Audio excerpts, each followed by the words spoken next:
बिस्मिल्लाहिर्रहमानिर्रहीम। सलामती की ढेरों दुआओं के साथ आदाब अर्ज़ है। मैं साजिद काज़मी आगाज़ की आवाज़ के साथ हाजिर खिदमत हूँ। मेरे साथ नौजवान सहाफ़ी मौजूद हैं, काफ़ी तजर्बाकार हैं, बड़ी गहरी नज़र रखते हैं अवामी मसाइल पर।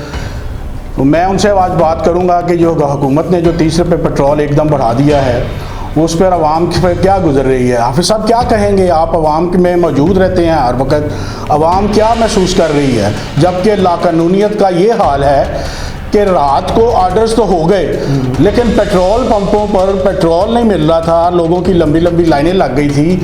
लाकानूनियत और हुकूमत की रेट कहीं पे नज़र नहीं आई, लाकानूनियत नज़र आई है। क्या कहेंगे आप? बिस्मिल्लाहिर्रहमानिर्रहीम। बहुत शुक्रिया साजिद काज़मी साहब, आपने नाचीज़ को आगाज़ की आवाज़ में मदऊ किया और अवामी मसाइल पर रोशनी डालने की जो आपने बात की है। अनफॉर्चुनेटली हम लोग ऐसे मसाइल में घिरे हुए हैं, ऐसे लोगों के ज़ेरे साया ज़िंदगी बसर कर रहे हैं और ऐसे इक़्तिदार में बैठे हुए लोग हम पर मुसल्लत हैं जिनमें हिस्स नाम की कोई चीज़ ही नहीं है, एहसास नाम की कोई चीज़ नहीं है। महंगाई तो बहुत दूर की बात, लेकिन इससे पहला जो स्टेप आपने लिया मैं उस पर सबसे पहले रोशनी डालना चाहूँगा कि 30 रुपये पेट्रोल के ऑर्डर्स जारी कर दिए जाते हैं बादशाह की जानिब से। बादशाह जो आज़म है हमारे मुल्क के, वो तो आपको पता है उनके लहजे क्या है, हमें देखने के उनके एक अंदाज़ क्या है वो आप बखूबी समझते हैं हमारी आवाम। लेकिन उससे पहले जो मामलात बने कि अभी ऑर्डर जारी किए जाते हैं और साथ ही तमाम पेट्रोल पंप्स पे जो है लाहौर के हर पेट्रोल पंप पे 2-2 किलोमीटर की लाइनें लगी हुई हैं। लोग बेचारे कोई गैलन हाथ में उठाए हुए हैं, कोई बोतल हाथ में उठाए हुए, कोई बाइक पे या कोई गाड़ी पे धक्के लगा के फैमिलीज के साथ वहाँ पे परेशान हो रहे हैं। ये बेहिसी नहीं है कि मेरी अवाम परेशान है, रात 2 बजे तक लोग पेट्रोल के लिए लाइनों में लगे हुए हैं लेकिन हुक्मरान बड़े सुकून के साथ ठंडे कमरों में जो है वो नींदें पूरी कर रहे हैं। क्या यहाँ पर कोई पूछने वाला नहीं है? तो यहाँ पर आप देख सकते हैं कि भाई जो भी इक़्तिदार में आया उसने सिर्फ अपनी जेबों को गर्म करने की तरफ तवज्जो रखी। कर्ज बहुत सारे लिए जा रहे हैं लेकिन अवाम के लिए कहाँ पर वो जो कर्ज है अवाम की सहूलत के लिए कहाँ पर फंडिंग की जा रही है, कहाँ पर अवाम को सहूलियात फराहम की जा रही हैं। लम्हा फिक्री है, लोग बेचारे परेशान हैं, किस तरफ जाएं। कोई भी हुकूमत आती है वो सिर्फ अपना संवारने के लिए है, अवाम के लिए तो कोई भी सोच नहीं रहा। हाफिज़ साहब क्या असरात आएंगे? सिर्फ एक पेट्रोल बढ़ा है जबकि ये भी आवाज़ सुनने को मिल रही है कि 7 रुपये पर यूनिट वो बिजली का रेट बढ़ा रहे हैं।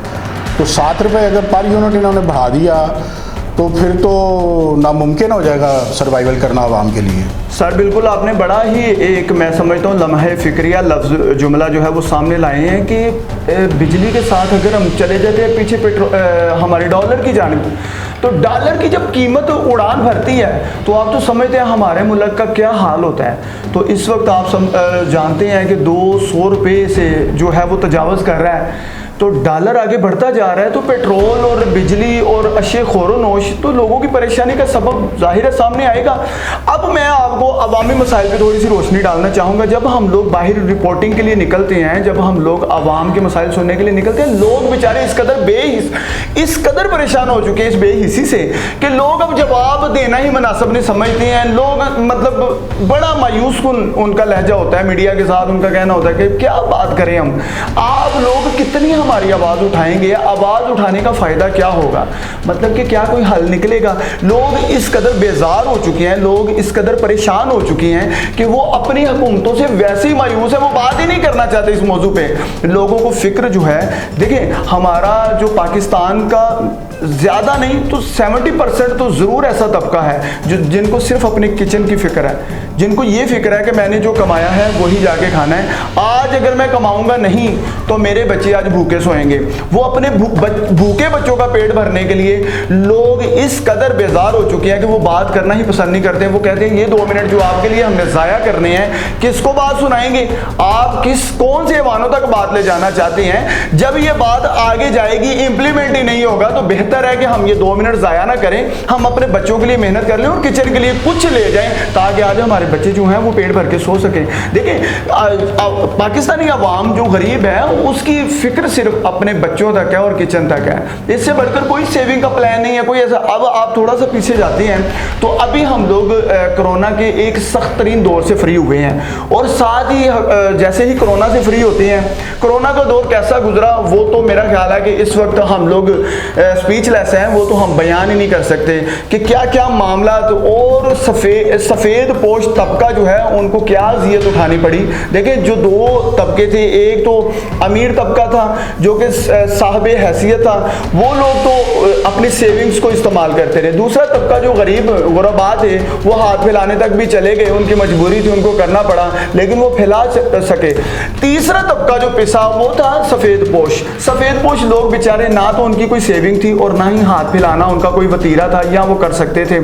वही मरता क्या ना करता की बुनियाद पर बेचारे आज तक सरवाइव करते रहे। जैसे ही कोरोना से हम फ्री होते हैं, हुकूमत में तब्दीली आती है, हुकूमत चेंज हो जाती है। हुकूमत चेंज होते ही लोगों की एक नई उम्मीद बंध जाती है, नई उम्मीद जुड़ जाती है कि नून लीग की जानिब से या पीडीएम ने जो अभी एक कह लें आप इत्तेहादी ये यूनिट बना हुआ है महंगाई के खिलाफ, जी महंगाई के खिलाफ, ये बहुत आगे बढ़ेंगे, आवाज़ बुलंद करेंगे और महंगाई को कंट्रोल करेंगे। लेकिन अनफॉर्चुनेटली वही मामला बल्कि उससे ज़्यादा बदतरीन मामला काज़मी साहब सामने आ चुके हैं। लोग मर चुके हैं, लोगों को कैसे, उनको एक सांस की ज़रूरत है, उनके बच्चों का एक लुकमा, एक सांस मांगता है वालिदैन के लिए, कैसे उनको हम जवाब दें, कैसे रिपोर्टिंग करें लोगों के लिए।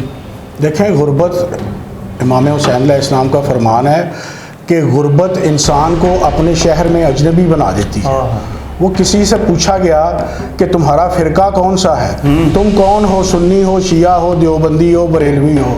उसने कहा भाई मैं भूखा हूँ। इसीलिए बाबा फरीद ने कहा है कि आपसे मैंने इस बात के बाद आपके ख्यालात सुनूंगा ताकि मेरे चैनल की जानिब से, मेरे प्रोग्राम की जानिब से आवाम को सुनने में, समझने में आसानी हो कि ये पॉलिटिशियंस हमारे साथ करते क्या हैं। बाबा फरीद की बात करने से पहले मैं ये अपनी बात ज़ाती करूं कि मैं आज घर से निकला तो मैंने अपने वो एक महल्लेदार से अलैक्सलैक ली, तो मैंने पूछा क्या हाल चाल है, खैरियत से हैं? तो उसने कहा छड्डो शाह जी, ये सारे इको ਜਿਹੇ ने, ਜਿਹੜੀ पार्टी सड़क पर होंगी है वो साढ़े नाल होंगी है, जो ईवाना च चले जाती है तो वो साड़ी दुश्मन होंगी है। यानी इससे ये बात साबित हो गई, पेट्रोल की कीमत ये बढ़ाने से ये साबित हुआ कि कोई भी हुक्मरान जमात जो है वो आवाम के मुफाद में काम नहीं करती। वो अपनी खींचातानी, अपने इक़्तिदार के तुलानी के लिए, अपने इक़्तिदार को मजबूत करने के लिए वो सारे जो एक्टिविटीज़ करते हैं, वो आवाम के लिए कुछ नहीं करते। बाबा फरीद ने कहा है, आज का बड़ा बर्निंग इशू है, उस पर मैं बात करूँगा कि आवाम की हालत ये है कि 5 रुकन इस्लाम दे, 6वां फरीदा टुक यानी टुक्कर खाना। 5 रुकन इस्लाम दे, 6वां फरीदा टुक, जे ना मिले 6वां ते 5 जाते मुख। पाकिस्तानी अवाम इस वक्त यहाँ पर पहुँच चुकी है। हर दौर के हर हुक्मरान के बड़े पुरकशिश नारों का जवाब सुनते सुनते आज वो भूख और अफलास का शिकार है, और खौफ है इस बात का कि कहीं को खुदा न खास्ता अनवांटेड सीन देखना ना पड़ जाए। हमारे टीवी चैनल के टीम ने बड़ी मेहनत की, रात देर तक जागते रहे, और उन्होंने जो आवाम थी कसम पुरसी का शिकार थी, वो जो भी कैमरे ने हमारे ने देखा वो हम दिखाना चाहते हैं, लेकिन उससे पहले एक छोटी सी ब्रेक। गुज़श्ता 40 सालों से इंटरनेशनल स्टैंडर्ड पर तैयार करता ताकतवर स्टील बेल्ट से बने ग्रेड 60 और ग्रेड 40 के सरिये, कोहिनूर सरिये की मजबूती और लचक जो आपकी तामीरात को बनाए मजबूत और आपका घर बने महफूज। कोहिनूर स्टील देता है मजबूती नेचुरल कूलिंग सिस्टम के तहत, जिससे मिलती है हर बार वही मजबूती और मायार जो हर पाकिस्तानी के इरादों को मजबूत बनाती है। सही फैसले ही आपको दे सकते हैं महफूज घर। महफूज घर बनाएं, नस्लें बचाएं। मजबूत घर की बुनियाद Kohinoor steels, chemical flexibility attested सरिया, बेस्ट क्वालिटी और मुनासिब कीमत। कोहिनूर स्टील का ख्वाब, मजबूत तरीन पाकिस्तान, मजबूती की मजबूत मिसाल। जनाब की करना है, सुबह का तेल ही पूरा करने हैं, कोई मसलन 4 आने इकट्ठे नहीं हुए, ऐसे सुबह के लगे हैं, हजे तक वेख लो पैसे इकट्ठे हुए ने 200 रुपया का, 200 का तेल पवान लगे हैं, फिर यह भरिया बस। अगे वेखो 400 सारी दिहाड़ी चलनी है। देखें आप 30 रुपीज़ आलमोस्ट जो है पेट्रोल महंगा हो गया रात से, ठीक है। अब गरीब आवाम जो है, जो 700, 800, 900 जिनकी दिहाड़ी है, जो वर्कर्स हैं, फील्ड फोर्स है, वो कैसे सर्वाइवल करेगी? तो ये काफ़ी मुश्किल हुई है। ये तो बहुत ज़्यादती है गरीब आवाम से, ये नहीं होना चाहिए। तो वाम देखे पहले ही जो है ना बहुत तंग है। मज़दूर आदमी जो है ना वो घर का सर्कस पता नहीं कैसे चलाता है, तो ऊपर से पेट्रोल इतना महंगा हो गया है, तो गरीब वाम किधर जाएगी, क्या करेगी, परेशान ही होगी ना। क्या कहेंगे हाफिज साहब, गुर्बत, अफलास, भूख, पानी, बिजली, सुई गैस अवाम की दस्तरस से बाहर हो गए हैं। जी बिल्कुल, दस्तरस से बाहर तो मैं समझता हूँ कि अवाम की तो रसाई बड़ी दूर हो चुकी है ना। ये टुकर की आपने बात की, सबसे बड़ा लम्हा फिक्रिया लोगों के लिए भूख है। दूसरी तरफ जब आप आते हैं तो रोज़मर्रा की बुनियाद पर सर देखें, पहले होता था कि कोई 2 माह 4 माह के बाद महंगाई का कोई दौर सुना जाता था, या जब बजट आते थे सालाना तो तब ये नज़र आता था कि भाई बजट में क्या क्या चीज़ें महंगी हुई हैं। आज तो ये वतीरा बन चुका है तमाम हुकूमतों का। ऐसा क्या मामला पाकिस्तान के लिए मुश्किल हो चुकी हैं। चले मैं मानता हूं पूरी दुनिया में महंगाई चल रही है, लेकिन इस कदर कि आप अपनी जो पैदावार है उसको कैसे महंगा कर सकते हैं। आप अपनी पैदावार पे तो कम से कम रिलीफ दे आवाम को। अच्छा, एक और इसमें मामला है सर, जो रिलीफ दिए गए थे जिन जिन प्रोडक्ट्स पे जो आपकी इस्तेमाल में आती हैं, जिसमें आप बिजली भी कह सकते हैं, जिसमें पेट्रोल भी काफ़ी देर तक जी रिलीफ चल रहा है। आज वो रिलीफ का पर्दा जब 30 रुपये महंगा होने पर उठा तो अवाम एकदम तंग रह गए, परेशान रह गए। हम खुद एकदम परेशानी के आलम में चले गए कि 30 रुपये 1 लीटर के पीछे। ये खुदारा माफ़ करें, ये गरीब लोग हैं बेचारे। और सर इसी के साथ जब बिजली जुड़ती है, इसी के साथ गैस जुड़ती है, इसी के साथ अशिया खोरानों जुड़ती हैं, ट्रांसपोर्टेशन जुड़ती है, तो फिर सारा दायरा जो है वो गरीब के गिर्द जो है गहरा बनता जाता है। आज वही मामला आते हैं। देखिए कल हम लोग जब ये पता चला कि पेट्रोल महंगा हो रहा है, जैसा कि आपकी स्क्रीन पर ये फुटेजेस चल रही हैं, कि जब हमने देखा कि पेट्रोल महंगा हो रहा है तो बाहर जब निकले हैं, पेट्रोल पंप्स पे पहुंचे हैं, तो वहाँ पर लंबी लंबी कितारें, 2-2 किलोमीटर की कितारें लगी हुई हैं। लोग बेचारे परेशानी के हाल में पेट्रोल की रसाई के लिए खड़े हैं और घंटों वेट कर रहे हैं। अब ये मजलूमियत है, ये मैं समझता हूँ एक जुल्म और बर्बरियत की आखिरी हद इसको कहा जाएगा कि आप वैसे तो बड़े तानजान करते हैं दूसरे ममालिक के हुक्मरानों को और दूसरे ममालिक को, ये हो गया वो हो गया, अपने अवाम को ऐसी सहूलत, लेकिन जब आपकी अपनी बारी आती है घर के अंदर नज़र मार के देखें तो आपके घर के अंदर तो जो है अवाम खाना जंगी की सूरत हाल में है, और आज से नहीं बड़े अरसे से चल रही है खाना जंगी की सूरत हाल है। यहाँ पर अवाम ना कानून को मानने को तैयार है, अदालतों के खिलाफ लोग जो है वो अपनी जुबान दराज करने पर मजबूर हो चुके हैं। हमारी फौज जो कि हमारे मुल्क, हमारे वतन अजीज की मुहाफिज है, जो सरहदों पर हमारी हिफाजत करने पर मामूर नौजवान है, लोग उन पर तानुजन करने पर मजबूर हो चुके हैं। आखिर वजह क्या है? सियासी इक्तदार और सियासत ने लोगों की सोच को खुद से हटाकर किस तरफ ले जाने की कोशिश की है कि अब लोग अपनी लड़ाइयों में, अपनी अंदरूनी मामलात में हमारी अवाम जो है वो उलझ चुकी है।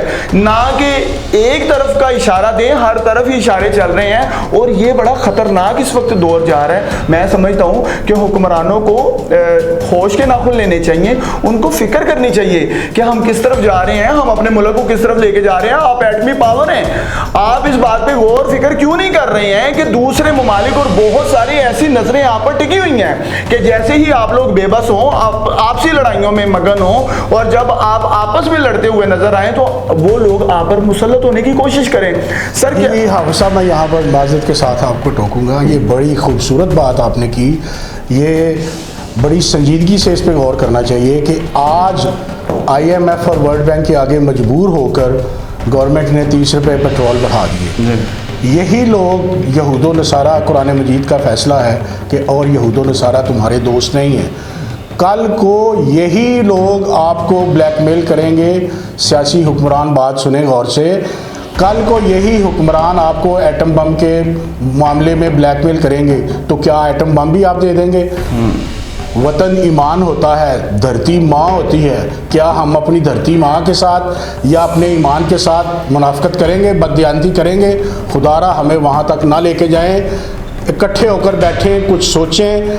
जो संजीदा लोग हैं वो बैठें, जो अरबाब इख्तियार हैं वो बैठें, इदारों की हालत देखें।